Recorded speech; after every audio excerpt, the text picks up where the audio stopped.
جیسا کہ عرض کیا کہ امام جہاد فرمائیں گے، امام دنیا سے ظلم و ستم کا خاتمہ فرمائیں گے، تو اس کے لیے مجاہدین کی ایک فوج بھی چاہیے ہوگی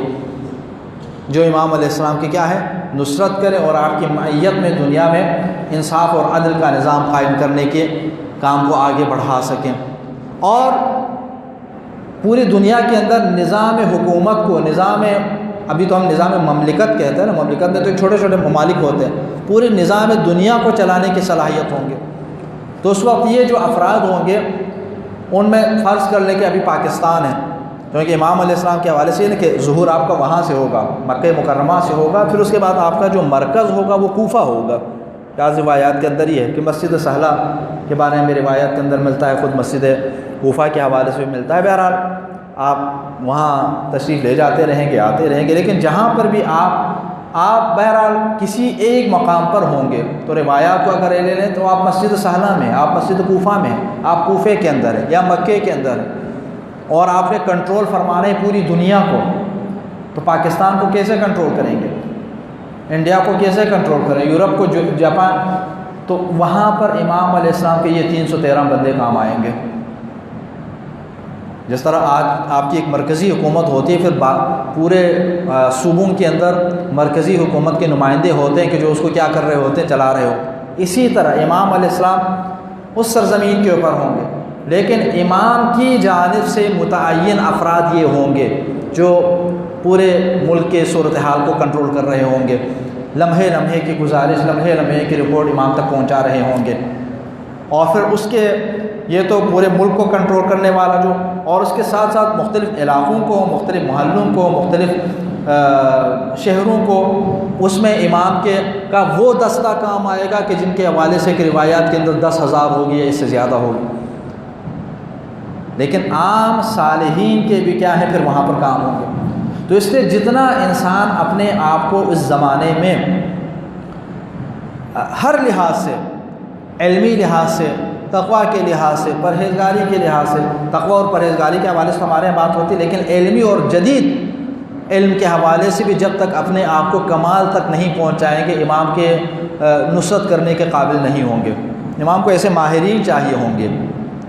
امام کو صرف دوسرے لفظوں میں مثلا دعا وغیرہ اور ظاہری چند عبادتیں کرنے والے نہیں، وہ بھی اپنی جگہ ان کا ایک مقام مرتبہ ہے، لیکن امام کی نصرت کے لیے جو فوج چاہیے، امام کی نصرت کے لیے جو ناصرین چاہیے، ان میں ماہرین ہوں گے، ہر فیلڈ کے ماہرین ہوں گے، حکومت کے ماہرین بھی ہوں گے، عسکری میدان کے ماہرین بھی ہوں گے، اقتصادی میدان کے ماہرین بھی ہوں گے، جدید ٹیکنالوجیز کے حوالے سے جو سلسلہ ہوگا اس کے حوالے سے بھی ماہرین کی پوری ایک ٹیم ہوگی کہ جو امام علیہ السلام کی نصرت کرنے والے ہوں گے۔ تو اس لیے اس زمانے میں ایسا نہیں ہوگا کہ دنیا جس ترقی کی طرف آگے بڑھ رہی ہے اب دنیا دوبارہ پیچھے کی طرف چلی جائے۔ معنوی اور روحانی حوالے سے تو سب مانتے ہیں کہ ترقی کی طرف جائیں گے، دنیا انسان ترقی کی طرف جائے گی، معنوی اور روحانی کے حوالے سے تو دو رائے ہے ہی نہیں۔ عام طور پر جو سوال پیدا ہوتے ہیں مادی ترقی کے حوالے سے، دنیاوی ترقی کے حوالے، اس میں بھی آگے کی طرف جائے گی، دنیا پیچھے نہیں جائے گی۔ یعنی آج جہاں تک آپ پہنچے ہوئے ہیں، ٹھیک ہے، اور ہم یہ سمجھ رہے ہیں کہ بہت ترقی ہو چکی ہے، اس زمانے کی جو ترقی ہوگی اس کی ترقی کا ہم آج تصور نہیں کر سکتے۔ جب امام کے حوالے سے، ظہور کے حوالے سے یہ روایات پیش کی جا رہی تھیں تو اس زمانے کے یہ سننے والے لوگ ایسے تھے کہ جو آج کے زمانے کی ترقی کا تصور نہیں کر سکتے تھے کہ ایک زمانہ ایسا بھی آئے گا کہ لوگ کیا ہے پنکھے کے نیچے بیٹھے ہوں گے، لائٹ کے نیچے بیٹھے ہوں گے، دن کو رات کو بھی دن کا سما ہوگا، پرواز کر رہے ہوں گے، ٹھیک ہے، یہ کئی دنوں کا سفر منٹوں کے اندر، گھنٹوں کے اندر ہوتے، یعنی اس کا تو تصور تک نہیں کر پاتے تھے ایسا۔ تو آج ہم جس زمانے میں موجود ہیں اور یہ سمجھ رہے ہیں کہ اب دنیا بہت آگے جا چکی ہے، دنیا بہت امام کے زمانے کی جو ترقی ہوگی، مادی ترقی کی میں بات کر رہا ہوں، معنوی اور روحانی اعتبار سے تو بالکل کمال تک پہنچ جائے گی، جو کمال ہے وہاں تک انسان، ظاہری ترقی کے اعتبار سے بھی جو ہوگی اس کا انسان شاید تصور نہ کر سکے، اس لیے کہ روایات ہمارے سامنے ایسی ہیں کہ جن کے اندر یہ فرمایا گیا کہ عقول کامل ہو جائیں گے، آسمان اور زمین سے نعمتیں ظاہر ہو جائیں گے، آسمان سے نعمتوں کا نزول ہوگا، زمین سے نعمتیں ظاہر ہو جائیں گے۔ یہ سب کس چیز کی طرف اشارہ ہے؟ معجزے نہیں ہوں گے،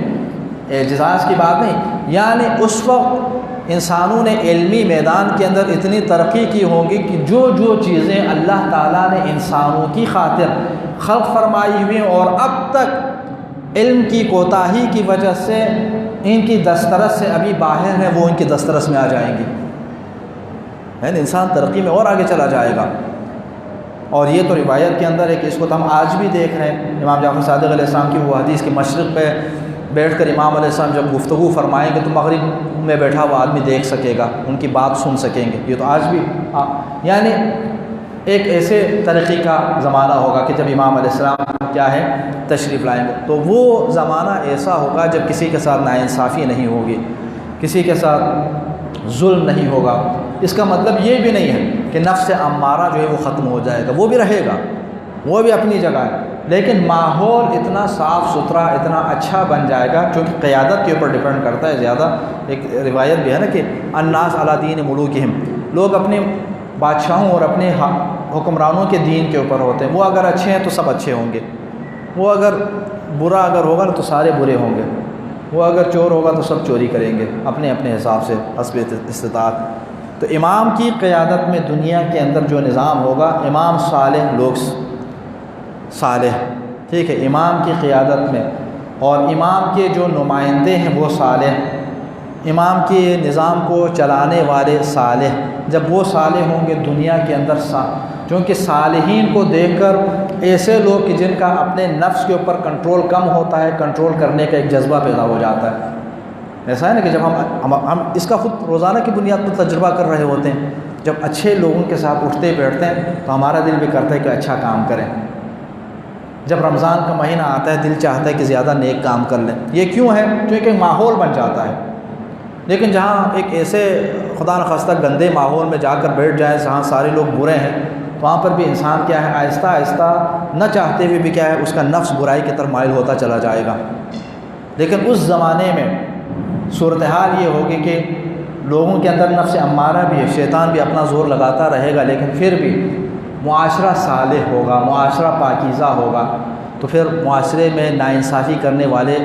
نہیں ہوں گے۔ اگر ہوں گے بھی تو وہاں پر انصاف کا ایسا ماحول ہوگا کہ ناانصافی کرنے والوں کو، ظلم کرنے والوں کو